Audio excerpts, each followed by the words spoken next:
నమస్తే.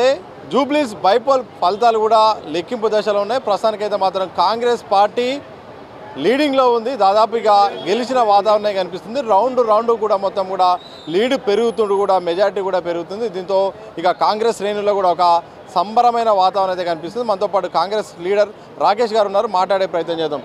ఎట్లా అనిపిస్తుంది? ఒక రకంగా బీఆర్ఎస్ వర్సెస్ కాంగ్రెస్గా ప్రచారం సాగింది. దాదాపు కొన్ని సర్వేలు అయితే మాత్రం బీఆర్ఎస్ గెలుస్తుందని ప్రచారం జరిగింది. ఈ సందర్భంలో కాంగ్రెస్ మెజారిటీలో ఉండడం ఎట్లా ఫీల్ అవుతుంది? తప్పకుండా అన్న, మేము ముందు నుంచే తెలియజేస్తూ ఉన్నాం, కాంగ్రెస్ పార్టీ జూబ్లీస్ ఉప ఎన్నికల్లో గెలుస్తున్నది.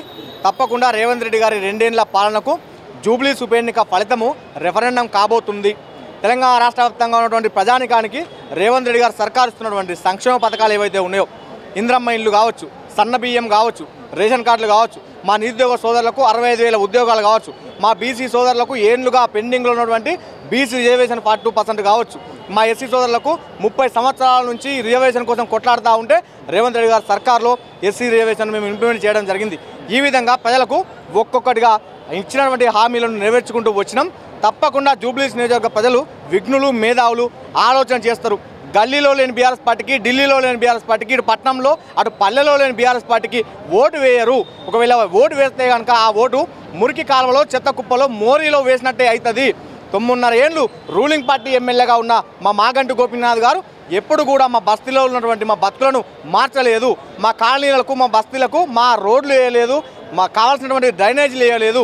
ఎన్నడూ కూడా ఇంట్లో నుంచి బయటికి రాకపోయే, మా సమస్యల్లో, మా ఇబ్బందుల్లో పాలు పంచుకోకపోయే, మేము ఉన్నటువంటి సిచ్యువేషన్ను, మా స్థితిగతులను మార్చి ప్రయత్నం చేయకపోయే, మళ్ళీ ఎందుకు ఓటేస్తామని చెప్పి వాళ్ళందరూ విఘ్నతతో ఆలోచన చేసిండ్రు. నవీన్ యాదవ్ గారికి బ్రహ్మాండమైన మేయాటితో ఆశీర్వచనం ఇచ్చి జూబ్లీస్ ఉప ఎన్నికల్లో గెలిపించబోతుందని చెప్పి తెలియజేస్తా ఉన్నాం. అధికార దుర్వినియోగం చేసింది కాంగ్రెస్ పార్టీ. మొత్తం కూడా ఫేక్ ఓటింగ్ కూడా అమలు చేసింది. మొత్తం పోలీసు యంత్రాంగం కూడా మొత్తం కూడా సైలెంట్గా ఉండి కాంగ్రెస్కు సపోర్ట్ చేశారని కూడా పెద్ద ఎత్తున బీఆర్ఎస్ ఆరోపించింది, ఫిర్యాదులు చేసింది. దాని ఫలితమేనా ఈ రిజల్ట్? అట్లేం లేదన్నా. ఇప్పుడు బీఆర్ఎస్ పార్టీ అని అంటే ఇప్పుడు నేను వాళ్ళు ఆరోపిస్తున్నటువంటి ఫేక్ ఓట్లు ఏవైతే ఉన్నాయో, గతంలో బీజేపీ పార్టీ ఉండే అసత్య ప్రచారాలు, అబద్ధాలను ప్రజలను ప్రచారం చేసి ప్రజలను నమ్మించే ప్రయత్నం చేసేట్లా బీజేపీ ముందుండే. కానీ ఆ స్థానాన్ని కొద్దిగా మెల్లిమెల్లిగా బీఆర్ఎస్ పార్టీ కైవసం చేసుకోవాలని చూస్తూ ఉన్నది. అంటే మీరు గెలిస్తేనేమో ప్రజలు ఆశీర్వదించిండ్రు, రేవంత్ రెడ్డి గారు సర్కార్కు బుద్ధి చెప్పిండ్రు, అలాగే హైడ్రోజన్ ఇవన్నింటిని వ్యతిరేకించిండ్రని చెప్పి మీరు మాట్లాడతారు. ఇవాళ మేము గెలిస్తేనేమో ఫేక్ ఓట్లు, ప్రజలను ప్రలోభ పెట్టిండ్రు, ప్రజలకు పైసలు వంచిండ్రు, ప్రజలకు సీరియల్ వంచిండ్రు అని అంటారా? హుజరాబాద్ ఉప ఎన్నికల్లో మీ పార్టీ అభ్యర్థి గెలవడానికి 4,500 కోట్ల రూపాయలతో అక్కడ దళిత బంధు అనేటువంటి స్కీములు తీసుకొచ్చి ఓటుకు 6 నుంచి 8,000 రూపాయలు మీరు వంచిండ్రు.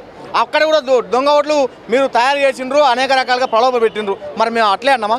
అయినా కూడా అక్కడ మీరు ఓడిపోయిండ్రు కదా. ఈ గెలుపు అనేది ప్రజలు ఇచ్చినటువంటి ఆశీర్వచనము. రేవంత్ రెడ్డి గారు 2 ఏళ్ల సర్కారు బాగానే ఉన్నది. రేవంత్ రెడ్డి గారు అప్పుల రాష్ట్రంగా తెలంగాణ రాష్ట్రం ఉన్నప్పటికీ కేసీఆర్ అనే ఒక దుర్మార్గుడు 8 లక్షల కోట్ల రూపాయలు తెలంగాణ ప్రజల నెత్తి మీద పెట్టినప్పటికీ రేవంత్ రెడ్డి గారు సర్కారు నెలకు 18,500 కోట్ల రూపాయల మితి కడుతున్నా కూడా ఎన్నికలప్పుడు ఇచ్చిన వాగ్దానాలను, హామీలను రేవంత్ రెడ్డి గారు ఒక్కొక్కటిగా తీరుస్తున్నాడు. తప్పకుండా మా బతుకులు మారుస్తాడు.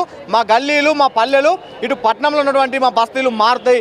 డబుల్ బెడ్రూమ్ ఇల్లు ఇస్తానని మోసం చేసిన కేసీఆర్కు రేవంత్ రెడ్డి గారి పాలనకు చాలా తేడా ఉన్నది. మాకు రేవంత్ రెడ్డి గారి సర్కారులో ఇంద్రమ్మ ఇల్లు వస్తున్నాయని చెప్పి జూబ్లీస్ నియోజక ప్రజలు స్పష్టంగా ఆధిక్యత ఇచ్చి మేయాటి ఇచ్చి గెలిపిస్తూ ఉంటే ఈ విధంగా ఫేక్ ఓట్లని, డూప్లికేట్ ఓట్లని ప్రలోభ పెట్టిరని చెప్పి బీఆర్ఎస్ పార్టీ ఏదైతే అంటా ఉన్నదో దాన్ని మేము తీవ్రంగా ఖండిస్తూ ఉన్నాం. అంటే తెలంగాణ రాష్ట్రంలో 64 సీట్లు ఇచ్చి కాంగ్రెస్ పార్టీని గెలిపిస్తే వాళ్ళ అంట్లో విఘ్నులు కాదు, వాళ్ళు మేధావులు కాదు.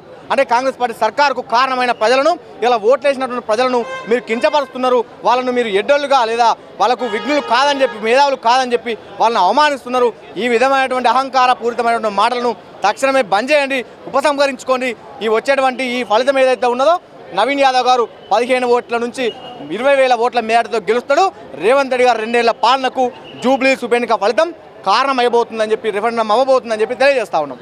ఇది జూబ్లీస్ ఉప ఎన్నికలో మాత్రం కాంగ్రెస్ పార్టీ గెలవబోతుంది. అలాగే ఇదంతా కూడా ప్రజలు సంక్షేమం అలాగే అభివృద్ధి వైపు ఉన్నారనే దానికైతే ఎగ్జాంపుల్. దీన్ని ఉద్దేశంగానే ప్రజలంతా రెఫరెండంగా భావిస్తూ కూడా ప్రజలు కాంగ్రెస్ వైపు తీర్పిచ్చినట్టు కూడా కాంగ్రెస్ నేత రాకేష్ చెప్పిన సందర్భం కనిపిస్తూ ఉంది. కెమెరా పర్సన్ మస్వంతో సతీష్, దిశ టీవీ, హైదరాబాద్.